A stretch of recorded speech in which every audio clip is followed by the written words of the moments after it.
case. Aaron, thank you.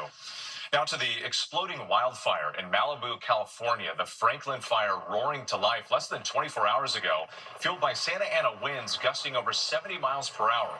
18,000 people in the evacuation zone. Part of the Pacific Coast Highway shut down. Students at Pepperdine University told to shelter in place. Some you see here watching the flames out of the library windows, and homes have already burned. ABC's Trevor Earl on the scene tonight. Tonight, an explosive wildfire in Malibu, California, destroying homes and forcing thousands to evacuate. The Franklin fire breaking out overnight around 11 o'clock. Santa Ana winds gusting to 80 miles an hour, fanning the flames, sending embers flying across thousands of acres. Fire jumping the Pacific Coast Highway. This fire erupted overnight, and the hillside here in Malibu is absolutely blanketed in flames like this. And look at it, all over the hillside. We're standing in the parking lot of Malibu City Hall right now. Even in the distance, you see another patch there. And then up over the hillside, the glow of the flames. Oh, my God. The bright orange of those flames eerily visible through the windows of the library at nearby Pepperdine University. Students sheltering in place in the school's fire-resistant buildings. Daylight revealing destruction. Homes burned to the ground.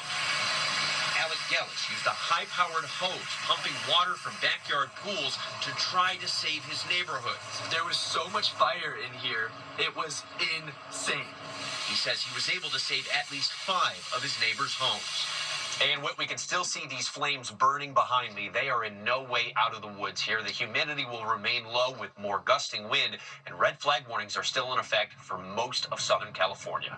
Whit, quite a scene behind you. Trevor, thank you. Let's bring in meteorologist Lee Goldberg of our New York station WABC. And Lee, you're tracking that extreme fire danger in the west, but also a flood threat heading to the northeast. Indeed, with the Santa Ana still screaming today, some gusts in the mountains over 90 miles an hour. Thankfully, the winds, although gusty tonight, will subside. Red flag warnings will continue into tomorrow. In the east, the flood threat in the south, that's climbing up the coast. We have wind alerts and flood alerts all the way from Delaware to Maine. As we go through the day tomorrow, there may be a squall line that forms along the coast, bringing gusts over 60 miles an hour and up to 4 inches of rain. That's from D.C. to Philly, right into New York City. At night, that heavy rain's moving into parts of New England, and behind it, it's all about the Arctic air pouring in, a 30-degree drop, and another lake effect snow event. Whit? Lee Goldberg, we appreciate it. Thank you. Overseas now, to the index now, a federal judge in Oregon blocking the largest supermarket merger in U.S. history. The judge ruling the nearly $25 billion merger between Kroger and Albertsons would limit competition and hurt customers. Both companies say they need to merge to compete with Amazon, Costco, and Walmart. Critics say the deal will raise grocery prices.